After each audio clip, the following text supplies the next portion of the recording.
control the feeling. You better give us an echo. Feeling.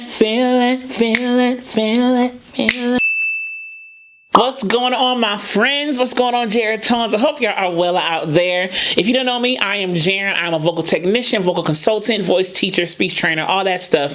And I am back with another vocal analysis, vocal breakdown. Y'all are so funny with this one. I'm going to tell y'all what happened this week. Now, I'm subscribed to Tiny Desk NPR, okay? I love Tiny Desk. Shout outs to y'all for all the wonderful material. But let me tell y'all, my Jaratones, y'all are funny. Because as soon as this was announced that it was coming out, I got several texts, emails, comments on different posts talk about, get ready, Maxwell's Tiny Desk is coming out on Friday. Are you gonna do Maxwell's Tiny Desk? You better do Max. And I said, I hear y'all loud and clear. Y'all gotta say another word. I'm gonna do it. And so this morning when I woke up, I went to turn it on when it premiered and I listened to it. And I said, all right, I'm gonna do a video on this. This is good. Of course it's gonna be good. Not that I doubted it was gonna be good. I'm just saying it was good. Then I was like, you know what? Let me just go ahead and get into the studio and record this video because I know we are going to want to talk about this. So y'all, let's do it. Let's talk about it. Let's do it.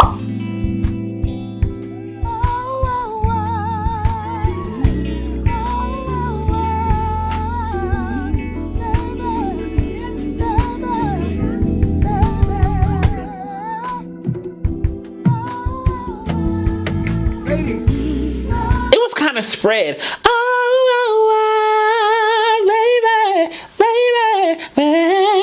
And that little walk up right there was nice too. That was real nice. But his mouth is really here. And that kind of gives a little brightness to the sound. And it makes it easier to sing high notes in some ways. Doing a widespread shape here in the mouth. Almost like a smile.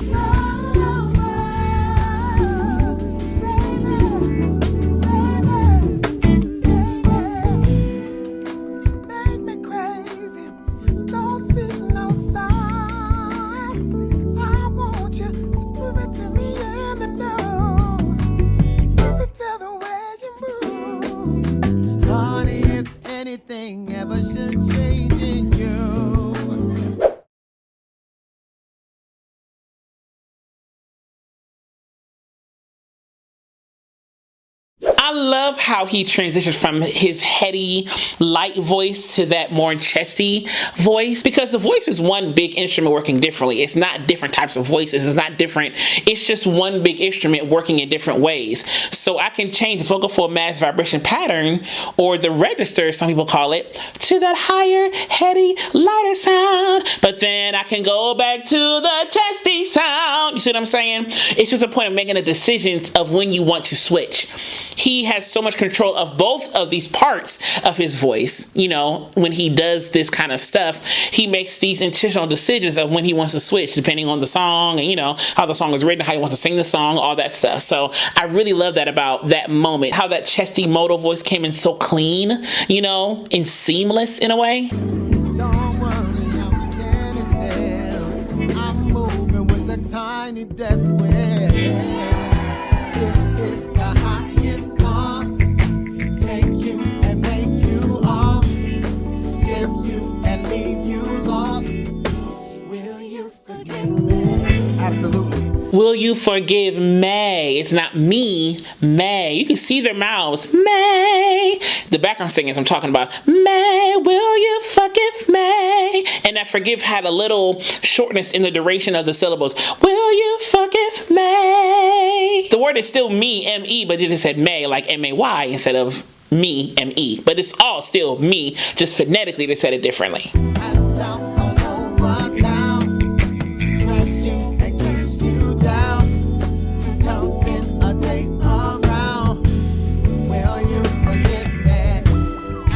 Around, that around didn't have much of a D there. Around, they had a little vocal slide. They had that slide throughout each time they did that pattern. Da da da da da da.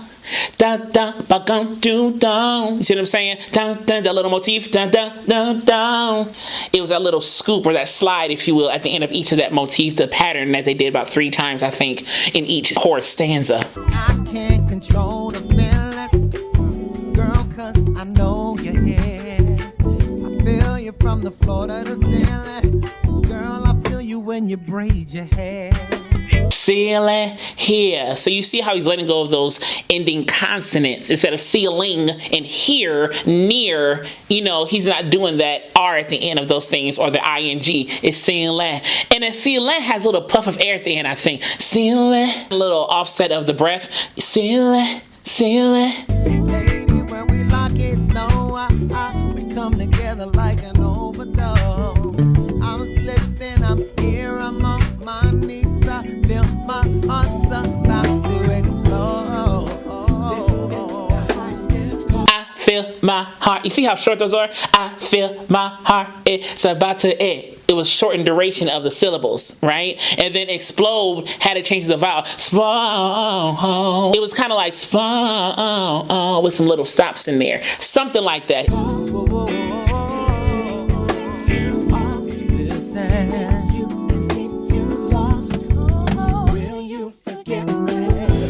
Now, I said most of these ending consonants are kind of left off, but did you hear lost in the chorus right there?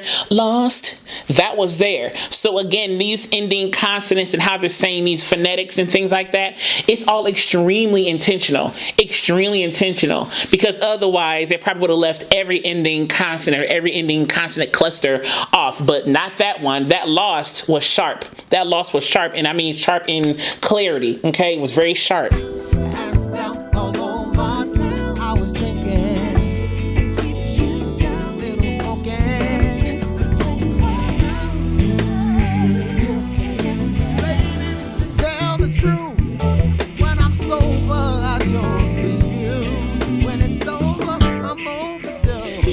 You see in this part right here, when he kind of amped up a little bit, you can see his body just a little bit. It was a tiny bit, but he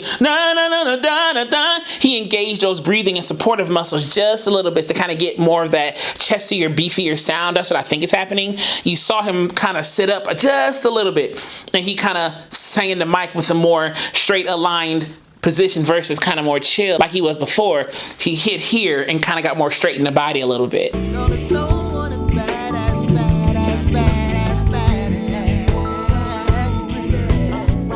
And I feel like his tongue kind of sits up a little bit. It kind of sits, the blade of his tongue kind of sits higher a little bit. Because that as bad,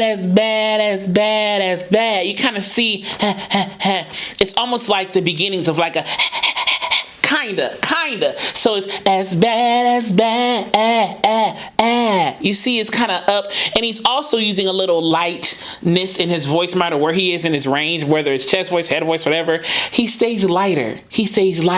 So that bad, you know, right there, it's not super thick. He can get thicker. He did earlier in this little part right here, but right here in this part that I'm currently talking about, it's way more lower in volume and in intensity, and it has a little breathiness, little texture there, and it has kind of like bad, a little bit of like a elevated tongue, you feel, slightly elevated.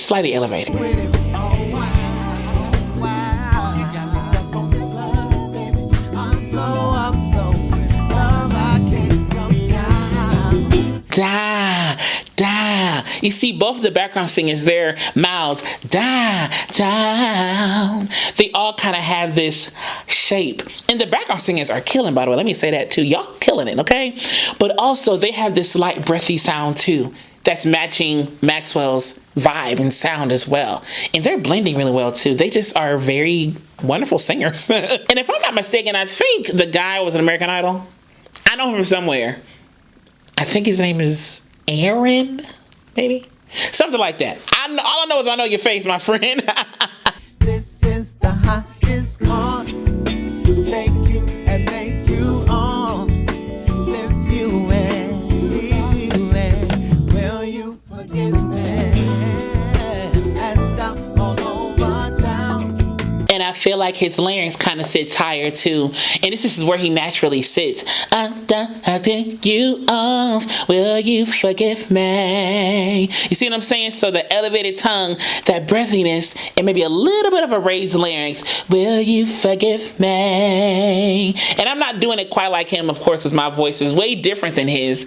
But he has that brightness, or maybe just that higher sounding voice. And I don't mean higher in pitch, but just a higher tone, a higher timbre, if that makes sense. You know what I'm saying? And the higher timbre is coming from that raised larynx, maybe a little bit of that raised tongue, a tiny bit of that raised tongue, and a little bit of that widespread mouth. So you get more of like a higher tonality, a higher texture, a higher color. There it is, a higher color in the sound. Not higher in pitch, but higher in color, if that makes sense. Drags you and keeps you down.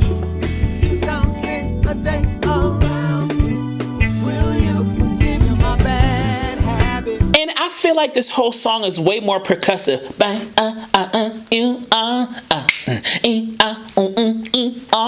It's not no, it's separated. Some may say marcato, maybe, possibly. I would just say separated. And it fits with the band too, because they're boom, it's very rhythmic in that way. So they're matching the vibe of the song vocally by separating the duration of the syllables in the phonemes therein, or even letting some phonemes go while incorporating some more sharper phonemes in terms of clarity, some more clearer phonemes in other parts. So they're really being intentional about the percussive pacing and the rhythmic color of this delivery in this song.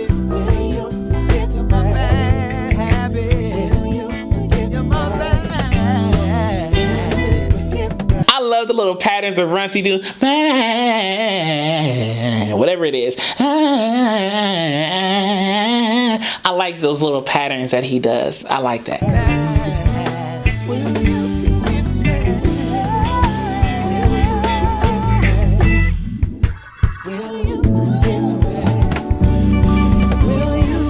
I can't control the feeling.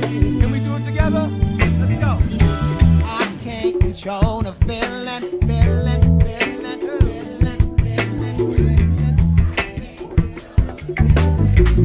You better give us an echo. Feeling. And what he did, I can't really do it with my microphone here because it's kind of close right under me. But you can see he kind of backed away and kind of danced away from the mic. Feeling.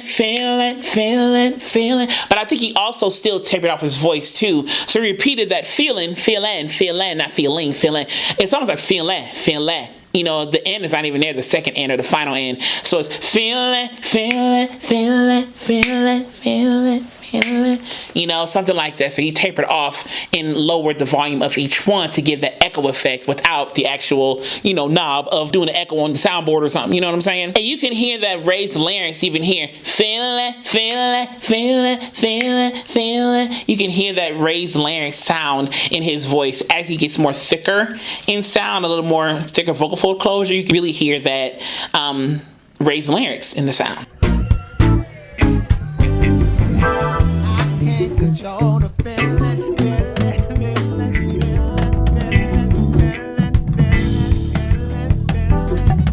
There he didn't back away as much. He kind of stayed in the mic. It kind of stayed almost the same intensity level or volume level on the feeling.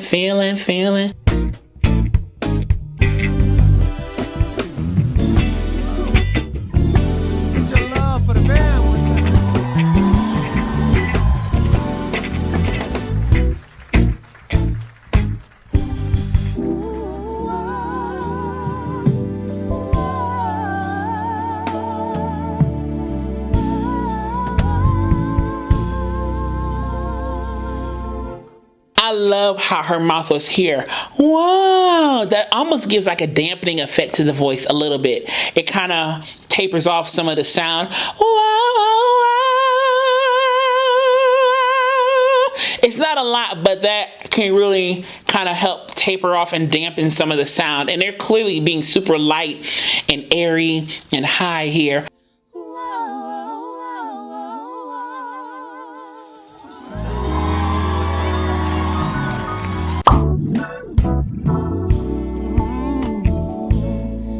I was reborn when I was broken. I wouldn't believe.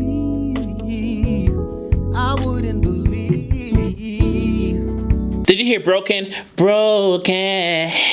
He had a little stop, a little like aspirate stop and broken. He broke up the word and broken. And then I wouldn't believe. He switched a little bit of a head voice right there, kind of switched, or he did like a yodel flip. That's what I call it. Wouldn't believe, something like that. He kind of switched up just a little bit. It was very quick, but it was there. No, been through a storm. I know you said, hoping that you would come rescue me. Somehow your love set me free. Set me free. There was a little shadow of instead of set me free, set me free. And I can live my life as we by. Do you see their mouths? They stay in this red position. The background singers, they do. I can live my life pass me by. Very intentional, very on purpose. Get down and try. Work it on out this lifetime. Work it on out this time. I can let it all pass me by. I can get down and try. Hey, this organ kind of churchy. This organ give me a little like, give me a little church. I'll write a Hammond B3. I think it's a Hammond B3. I don't know what it is, but it give me a little church. Work it on out this lifetime. There was a time when love wasn't chosen, and now I'm just hoping for more. And now I'm just reaching out for something better than I had before, girl. I feel like a lot of his endings of phrases have like a little aspiration to it. You know, not every one of them. It's not exclusive, but I feel like there's kind of this undertone of like breathiness, undertone of air in his voice. It really makes Maxwell. It kind of really gives that intimate vibe. Ba-da-da-da, lifetime. You see what I'm saying? Ain't about a mind in your world. Ooh, now I can live my life pass me by. I can just try and Try. Let my life pass me by. You can really hear a little bit of that breathiness there, that little breathy offset. Try. That's what I'm talking about. There's sprinkles of that. More so than that. I want to say sprinkles. That kind of offset is more present than it is not, if that makes sense. But it's definitely there. work it on out this lifetime. Work it on out this time. I can let it all pass me by. I can just try and try. I can move to the light. Oh, if I take it one day at a time. Spread my wings out and fly. Spread my wings. Ooh, I can't get that low. But it's spread my wings out and fly. So he dropped everything, puckered it. Oh, spread my wings and fly. But when he came back to that fly, by the time he came back to that, larynx was back up in his normal position. Everything was spread. But it was spread my wings and fly. You can get more beefiness in lower notes with a little pucker. You know, a little pucker, maybe a little lower larynx, and kind of changing the vocal tract in that way. That can possibly give you some more beefiness or some more sound, some more intensity to your lower notes. So that's what he did. Da da da da da da da da. And then he came back up to more of that spread normal position that Maxwell usually has when he's singing. At least he is here. I can move to the light. I can just make you understand that love's not a fairy tale and a melody. If you want it, you can have it, girl. Maybe you'll see. Maybe you will see. Maybe you will see. It's so interesting. I talk about the balance of him using both of his registers or all of his voice, but that was a prime example right there of how balanced his voice really is. I think a lot of times when people want to work on registers, a big thing is balance. They push out one part of their voice while they kind of lessen the other, or vice versa. They don't give both the same balance, or they don't find that balance that works for both to make them both seamless. The balance may look different between the two registers depending on how you want to sing, what you want to do, but it's at that intentionality of having the balance that you want to ensure that you have seamless delivery and seamless vocal execution of whatever part of your voice you want to use. Also, he sings in all parts of his voice all the time, so then he's more conditioned to singing in all parts of his voice because he uses all parts of his voice. Another thing to consider when working on registers is the fact that you need to sing in all parts of your voice. Don't just sing in one and hope that the other just magically appears. You need to condition your voice to be able to be pliable and movable so you can go up and down seamlessly or have that yodel break or whatever the case may be, but you have to condition your voice to sing like that. You know, some people condition one part of their voice over the other, and that's their prerogative. I remember when I was trying to do countertenor stuff and male soprano stuff in my classical days way back in the day.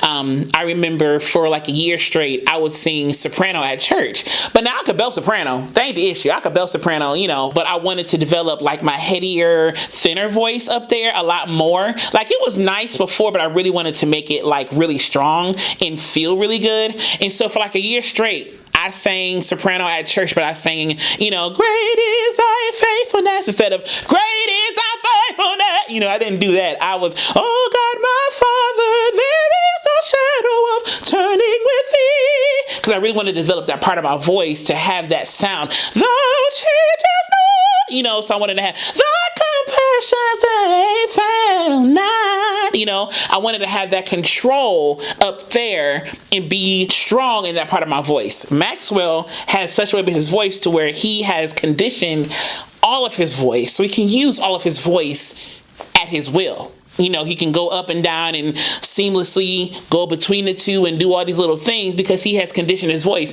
And he's gifted in that way too. Let me say that too. He is very gifted in that way to do it like this as well.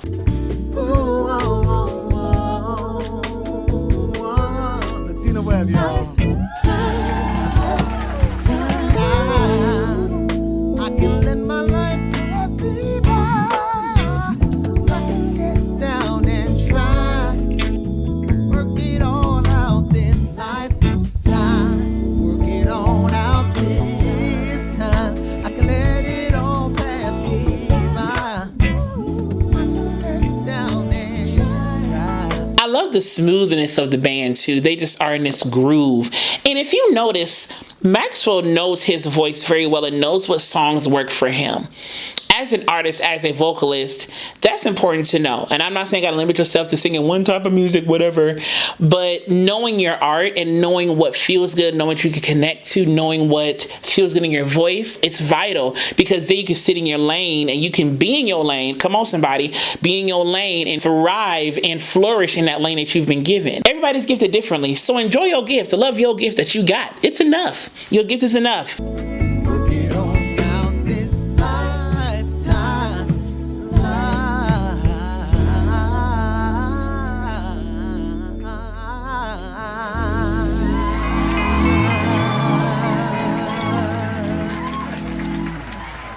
If you enjoyed this analysis, click subscribe down below and click the alert button next to it so you know when the next video is posted. And give us a thumbs up as well so get out to more people if you don't mind. And as I will always continue to say to you, be vocally bold, creative, and aware. But most of all, above everything else, be vocally you. I love you so much. I'll see you soon.